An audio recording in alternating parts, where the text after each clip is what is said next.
नमस्कार मुलांनो, मराठी विषयात तुमचे स्वागत आहे। मराठी सुलभ भारती इयत्ता 6वीच्या पुस्तकातील पाठ 14 अप्पाजींचे चातुर्य आज आपण शिकणार आहोत। अप्पाजींचे चातुर्य या पाठाचे लेखक आहेत विलास गीते। मुलांनो, पाठाचं नाव आहे अप्पाजींचे चातुर्य। अप्पाजी हे विजयनगरच्या कृष्णदेवराय या राजाचे प्रधान होते आणि ते अतिशय चतुर होते, हुशार होते। मुलांनो, या पाठामध्ये अप्पाजींची जी गोष्ट सांगितलेली आहे खूपच छान गोष्ट आहे। तुम्हाला हा पाठ नक्की आवडेल। या पाठामध्ये अप्पाजींच्या चातुर्याचा गौरव लेखकाने अगदी मनोरंजक शब्दांमध्ये कथन केलेला आहे। बच्चों, अप्पाजींचे चातुर्य यह एक मनोरंजक कथा है। इस पाठ के लेखक है विलास गीते। अप्पाजी यह बहुत ही चतुर व्यक्ति थे। अप्पाजी विजयनगर के राजा कृष्णदेवराय के प्रधान थे। अप्पाजी की चतुराई का गौरव लेखक ने बहुत ही मनोरंजक शब्दों में इस पाठ में प्रस्तुत किया है। तो आइए अब हम पाठ पढ़ते हैं। पाठ 14 अप्पाजींचे चातुर्य। खूप जुनी गोष्ट। विजयनगरमध्ये तेव्हा कृष्णदेवराय राज्य करत होते। त्यांच्या प्रधानाचे नाव होते अप्पाजी। अप्पाजी फार चतुर होते।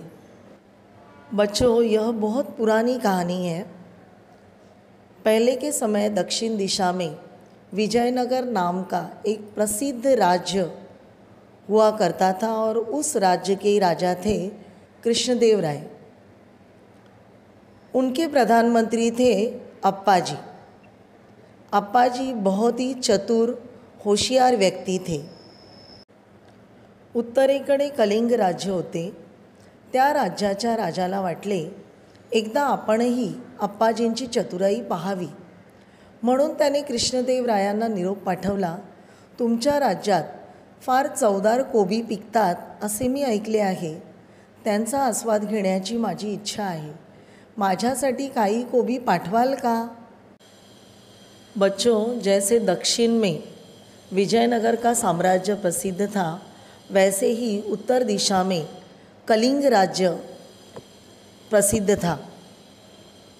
कलिंग राज्य यह आज वर्तमान काल के उड़ीसा राज्य से प्रसिद्ध है।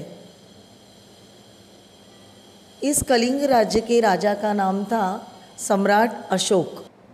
इस राजा ने अप्पाजी की चतुराई की बहुत सारी बातें सुनी थी। उनके कान पे भी आया था कि अप्पाजी बहुत ही चतुर व्यक्ति है।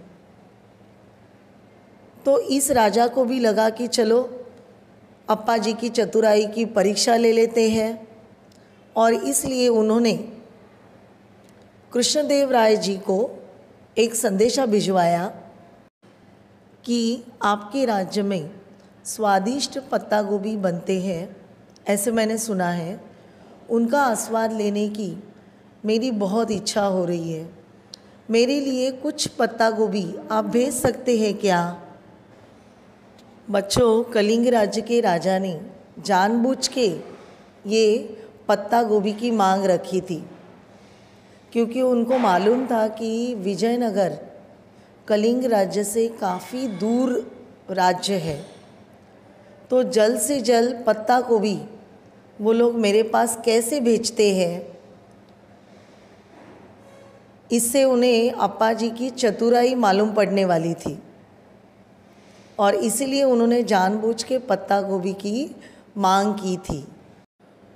कलिंग राजाला कोबी पाठवण्याची कृष्णदेवरायांना इच्छा होती, पण ते पाठवणार कसे? त्या काळी आजच्यासारखी वाहतुकीची जलद साधने नव्हती। वाहतूक चालायची ती बैलगाड्यांमधून। मुलांनो, कलिंग राज्याच्या राजाने मुद्दामहून अप्पाजींची परीक्षा घेण्यासाठी कृष्णदेवरायांकडे कोबी मागवले होते। कृष्णदेवरायांनाही कलिंग राजाला कोबी पाठवण्याची इच्छा होती, पण गंमत अशी होती की पाठवायचे कसे, कारण त्यावेळी आजच्यासारखी वाहतुकीची जलद साधने नव्हती. आज जसं आपण विमान, बसेस, गाड्या, त्याच्यानंतर जलवाहतुकीमध्ये आपण बोटिंगने सुद्धा वाहतूक करू शकतो, पण त्यावेळी मात्र वाहतूक चालायची ती एकाच साधनातून, आणि ते साधन होते बैलगाड़ी। बच्चों, पहले के ज़माने में आज की तरह वाहतूक करने के लिए यानी आने जाने के लिए कोई गाड़ियाँ नहीं रहती थी। उस समय सिर्फ एक ही वाहन रहता था और वो वाहन था बैलगाड़ी। यानी बैलगाड़ी से ही लोग आते जाते थे। बैलगाड़ी के अलावा और कोई साधन उस समय नहीं था। बैलगाड्या कलिंग राज्यात पोचायला 3 महिने लागत। आपण चांगली ताजी कोबी पाठवली तर ती कलिंग राज्यात जाईपर्यंत कुजून जातील असे राजाला वाटले। बैलगाड़ी कलिंग राज्य में पहुंचने के लिए 3 महीने लगते थे। अगर अच्छी ताज़ी पत्ता गोभी अगर भेज दी तो कलिंग राज्य में पहुंचते पहुंचते ही रास्ते में ही वो खराब हो जाएगी, ऐसे कृष्णदेव राय को लगा। आपली शंका त्यांनी अप्पाजींना सांगितली। अप्पाजी म्हणाले, त्यात काय अवघड आहे, एका बैलगाडीत गाडीवानाला बसण्यापुरती जागा सोडून बाकीच्या जागेत माती भरा, त्या मातीत कोबीचे बी पेरा, रोज कोबीच्या रोपांना पाणी देत पुढे जायला गाडीवानाला सांगा। गाडी कलिंग राज्यात पोहोचेपर्यंत कोबी तयार होतील।